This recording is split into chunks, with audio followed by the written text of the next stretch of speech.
2025 SLST 9, 10, 11, 12 new update রয়েছে এই ভিডিওতে। ভিডিওটা মন দিয়ে দেখো, আশা করি অনেক প্রশ্নের উত্তর পেয়ে যাবে। এই মুহূর্তে আমি তোমাদের দুটো আপডেট দেবো। একটা হচ্ছে ক্যাটাগরি থেকে কি জেনারেলে আসা যাবে, মানে জেনারেলের সিটগুলো কি নেওয়া যাবে, এসসি এসটি ওবিসি এটা থেকে কি জেনারেলে আসা যাবে। আমি যদি ভালো ইন্টারভিউ দিই কেন আমি আসতে পারবো না, সেটা আমি তোমাদের ডিটেলসে বলবো। সঙ্গে এটাও বলে রাখি, এবারে যে কাউন্সেলিংটা হবে যতদূর সম্ভাবনা রয়েছে সেটাখানে কোনো মানে ক্যাটাগরি থাকবে না, স্কুল পছন্দের ক্ষেত্রে কোনো ক্যাটাগরি থাকবে না। মানে যার যেমন র্যাঙ্ক সে সেই হিসাবে আগে সুযোগ পাবে। তোমার আগে র্যাঙ্ক তো তুমি আগে সুযোগ পাবে। এবার কেন সেটাও আমি বলছি, তার আগে তোমাদের বলে রাখি রেজাল্ট মানে ফাইনাল প্যানেল 11-12 যে কোনো মুহূর্তে প্রকাশ হবে। যদিও তোমরা এসএসসি ওয়েবসাইট নজর রাখো, যে কোনো মুহূর্তে একটা নোটিশ পাবলিশ করবে, সেখানে পরিষ্কার করে লেখা থাকবে কয়টার সময় এই তোমার রেজাল্ট মানে তোমার প্যানেল পাবলিশ হবে সেটা লেখা থাকবে। যদিও লেখা থাকলে কী হবে, তার আগেই কিন্তু প্রকাশ হয়ে যাবে। এটা একটা এসএসসি রুলস, তাই অবশ্যই সেটা নোটিশ একটা দিতে হয়, তাই অবশ্যই দেবে। কিন্তু রেজাল্ট আজকে বার হচ্ছেই, মানে প্যানেল বার হবেই, ঠিক আছে। তো এবার যতদূর খবর মোটামুটি সন্ধ্যার আগেই তোমরা পেয়ে যেতে পারো। এবার নোটিশটাও যে কোনো মুহূর্তে দিয়ে দিতে পারে।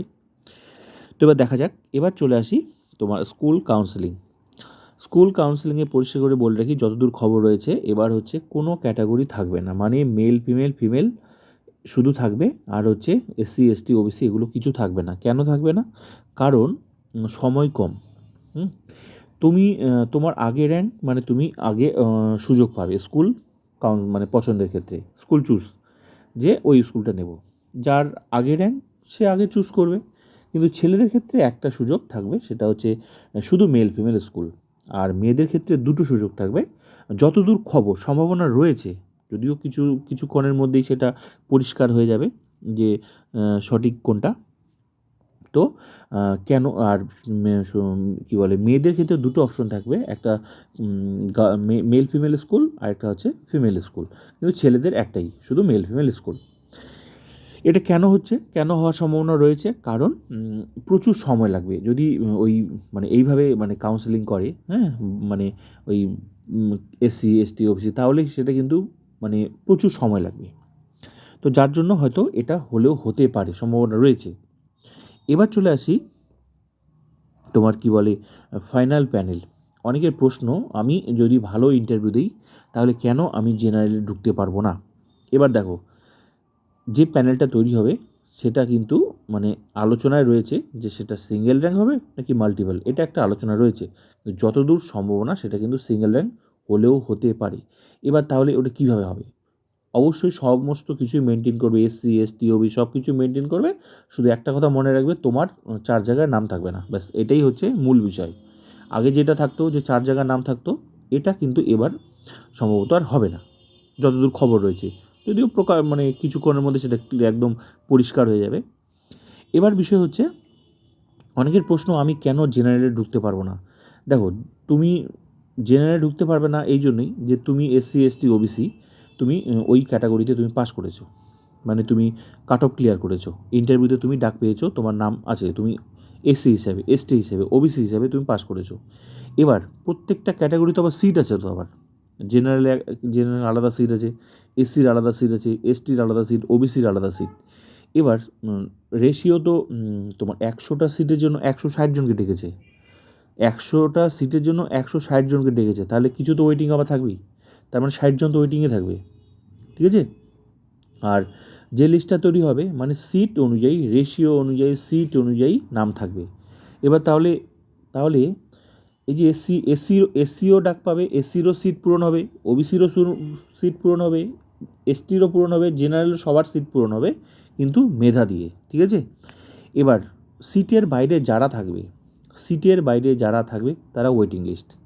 এবার তাহলে কারা ওয়েটিংয়ে যেতে পারে? মনে করো, অনেকের প্রশ্ন হচ্ছে না যে আমি কেন মানে জেনারেল সিট কেন নিতে পারবো না আমি যদি ভালো ইন্টারভিউ দিই। তুমি তো ডাক পেয়েছো এসসি হিসাবে মনে করো, বা এসটি হিসাবে, যে কোনো একটা ওবিসি হিসাবে, ক্যাটাগরি হিসাবে।